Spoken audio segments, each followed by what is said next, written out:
Hi, this is Kara. Welcome to Breaking Free Fridays, or welcome back if you've been following the series. It's really great to have you here.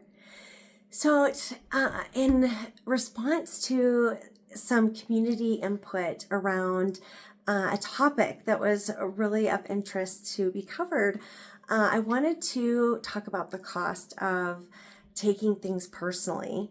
So, this gets into the realm of how it can be easy to take criticism personally, going into a place of defensiveness and really feeling on edge based on other people's communication with us or interaction with us. And how do we break free of that and take our power back in those situations? So, this happens to all of us, where there are times that we can feel on edge or get defensive. And so let's explore a little bit about some of the dynamics behind this and what's really at play. So one of the things to start with is just really understanding some of the dynamics in communication in general. This is really fascinating, but when you break down the different aspects that go into communication, there's the words, the actual, the verbal part of what we're saying. Those actually only represent about 7% of the actual communication and how somebody receives something. 38% is tone, which also kind of connects, into energy to a certain degree as well.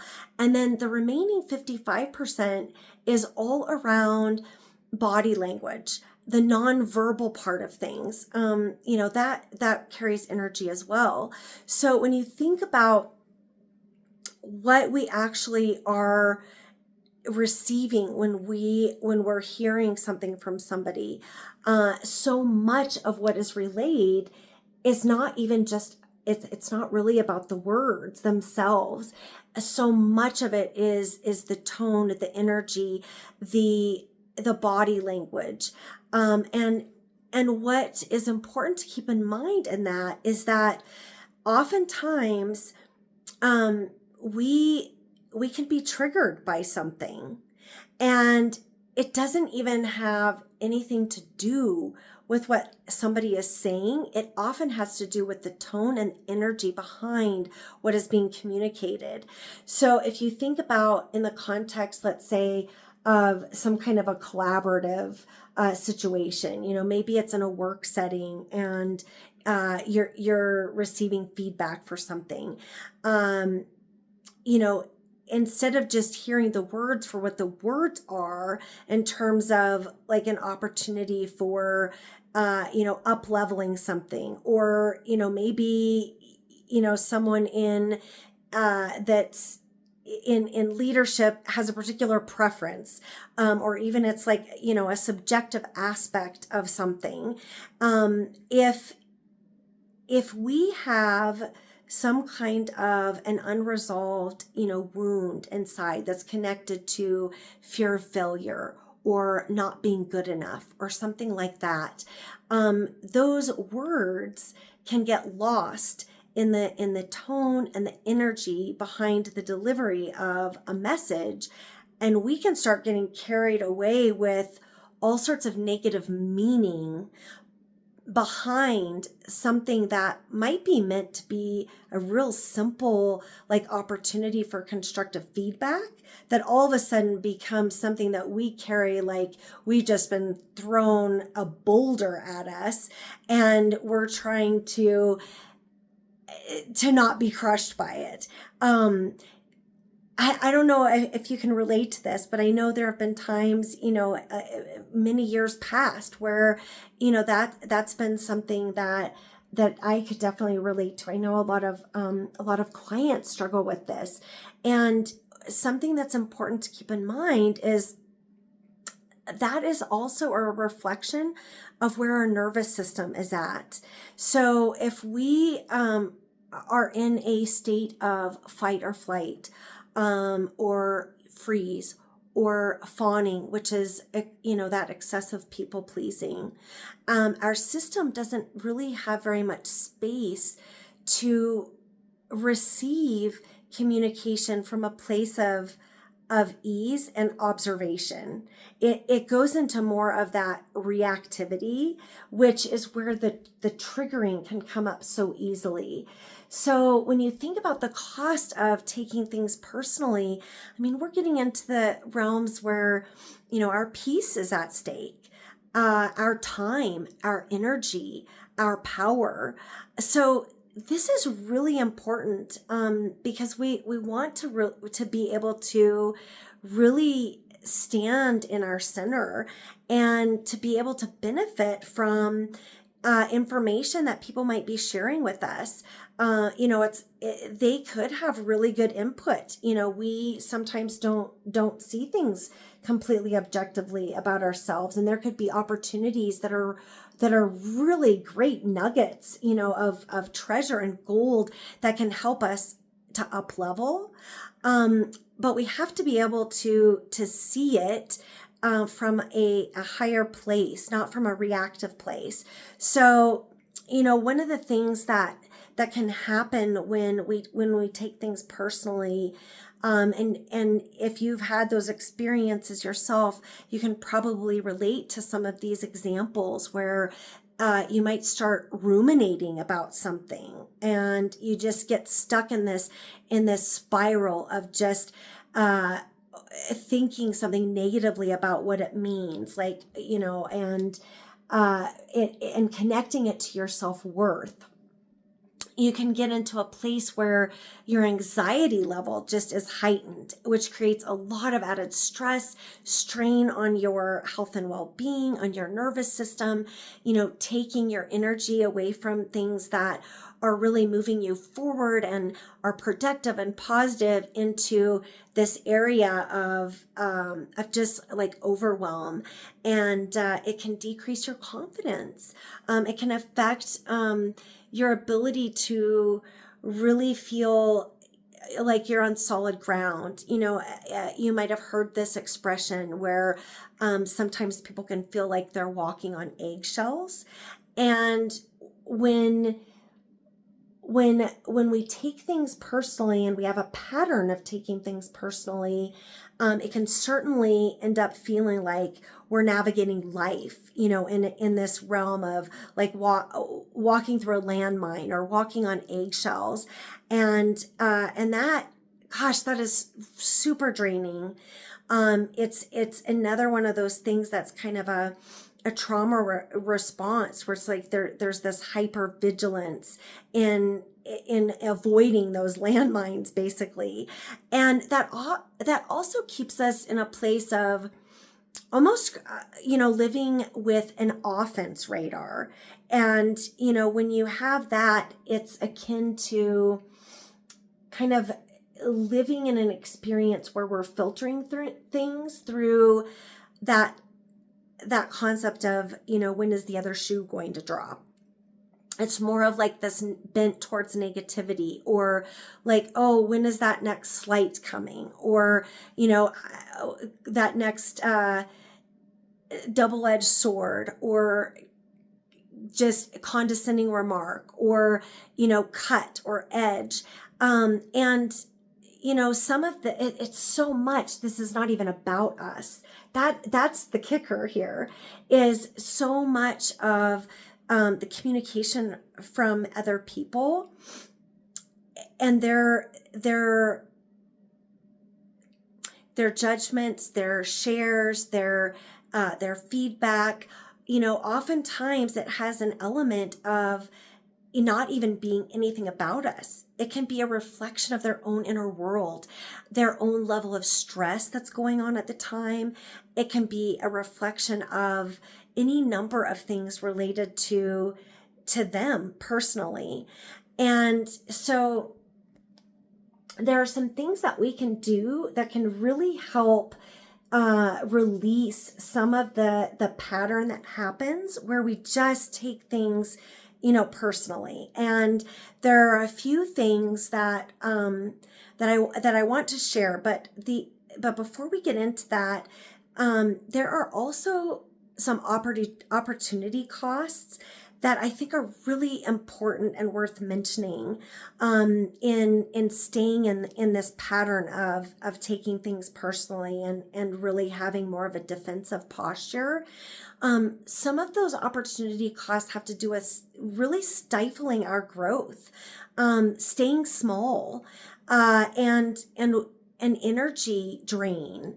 When you think about what happens when we take things personally, we basically are living in a place of fear, and going back to that landmine situation or walking on eggshells. It's like, we don't want to even put ourselves out there, so we might try to stay hidden, which is another form of staying small and disempowered.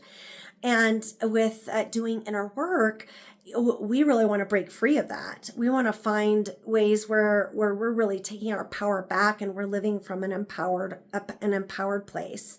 So a few things that we can do. One is pausing and breathing. So let's say somebody, approaches you and is sharing something with you, or, saying something, some kind of feedback. Maybe it's a criticism, maybe it's constructive criticism, maybe it's just a simple comment. Maybe it's talking about something that you happen to be passionate about and you love, and they don't like it at all, and they have a completely different viewpoint, but you're connected to that. And so, any of those examples, pause and breathe and allow yourself a moment just to have that space. This gives you a little bit of wiggle room before a reaction can just take hold. Now, keep in mind that if your nervous system is really dysregulated, and if there is a situation where it's a really strong trigger, that reaction may just happen really quickly. It might be more of a hijacking situation. And in those cases, a lot of what you can do is regular practices towards regulating your nervous system and really creating that sense of calm and centeredness. And the more that you can be persistent in that practice every day and just have that be a part of your lifestyle, the more that you will create space and centeredness and just that sense of peace and ease and flow in your life. And it takes time. It builds little by little, baby step by baby step, but it comes. So just remember to keep going with those efforts. Another thing that you can do is kind of this three-way filter. So when somebody shares something with you, is it true? And really sit with that. Is what they're sharing true? And take a moment to allow yourself to get into that place of more of an observer, where you can allow yourself to be detached from it meaning anything specific about you. It's just, okay, is there something valid and true in this communication that's being shared? Another as part of this three-way filter, is it helpful? Is it being delivered from a place of pure intention and good heart? Is this person coming from a place of care and concern? And maybe they don't have super effective communication skills, and so the delivery is landing harsher. Or maybe they are, fearful for you because they love you, and out of their own fear, that's being projected on you. And so that's part of that delivery, a big part of the communication that's coming across. But what's behind it? So you can kind of evaluate there. And then the third part of that three-way filter, is it even about me? And this gets back to a little bit of what we were talking about earlier. Oftentimes, our relationships and our interactions are actually incredible opportunities for mirror and reflection. And it gives us an invitation to see, is this something that is an invitation for an opportunity for me to awaken and me to heal, because it's something that maybe I've rejected inside of myself, that I can integrate and become whole with. So, for example, let's say you're talking to a family member and you just feel this immense wave of judgment with something that your family member has said to you, and maybe it's not really judgment towards you at all, but it's judgment. It's communicating that way because they have self-judgment. Well, where do you still have self-judgment? Where are you judging others? So that's where some of that gets to be flipped, and there's an opportunity to break free of that and actually, take back more of your own empowerment and your own wholeness and integration. Another thing, one of my mentors, this is so wise, and I feel like it's fitting with this topic. It's not our job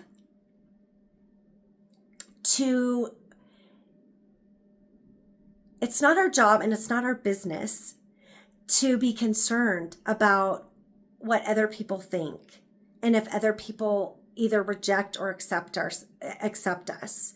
So this is one of the big invitations in our journeys towards empowerment and breaking free, is to really develop that relationship with self, that divine embodiment, that alignment that is so strong and so centered that when we are sharing something, it doesn't matter how it's received, as long as we're coming from a place of pure intention and good heart, and that we're, doing the best we can to communicate effectively, and, keeping in mind, who we're communicating with. And from there, that person's reaction, that person's response, that's their opportunity. That's their world. That's their journey. And the more that we allow each person to have their journey, the more that we are actually empowering not only ourselves, but other people. Because when we take away from somebody else's ability to experience fully their emotions and to learn how to manage their emotions and to regulate their nervous systems, we actually are robbing our loved ones and of their own journeys for growth. Hopefully that makes sense. If you have questions about that, please, drop them in the chat. But this is such an empowering area of opportunity in terms of learning how to really navigate communication and interaction, even conflict, from a place of greater centeredness, from a place of not taking things personally, of not being defensive. I'm going to share a little example just to close out. That was a big aha moment for me years back in my journey. I was doing some healing work around some patterns that I had that were related to self-deprecation, self-criticism, things like that. And one of the concepts that I came across was related to self-centeredness. And as I was exploring this and doing some shadow work around this, initially I could not connect to that, because I thought, how in the world could there be self-centeredness? I've spent my life being kind, being giving, really caring about how other people feel, what other people think, wanting to give, wanting to help, all of these things. Well, the big aha came when I made this connection that self-centeredness is actually, there's a piece of it where we make things all about ourselves. And when we do that, we inadvertently take things personally. For example, get defensive. We can make assumptions about what other people maybe are saying or doing and what that means about us. And most of the time, it doesn't even have anything to do with us. It has to do with them. It has to do with their own journey, with their own life, with what they're going through. And even if there is something that is a rejection or a judgment against us, that's really not about us anyway. It goes back to what my mentor is saying. It's, that's not our business. Our business is where we hold our empowerment, where we are centered in our divine embodiment and divine alignment, where we are our own safety and regulating our nervous systems, managing our emotions, managing our mindsets, really staying strong in our spiritual connection, staying grounded, and allowing ourselves to grow from the gift of those nuggets of gold that come from collaborating with people, from stretching and growing even through those areas of discomfort, because sometimes there are really phenomenal nuggets that we don't see, that we can run with. It's just a matter of making sure that we are not basically spiraling in a victim mode, that we're able to really witness things more as an observer and being curious, finding the opportunity and really going from there. So I invite you to hone in on one of these tools that we talked about. Even just, try them out, see what you think about them, and share in the comments. If these videos are helpful, please share them with your loved ones, with friends, subscribe, send a like, and I hope you have a wonderful week. Here's to your next level of empowerment and breaking free. Bye for now.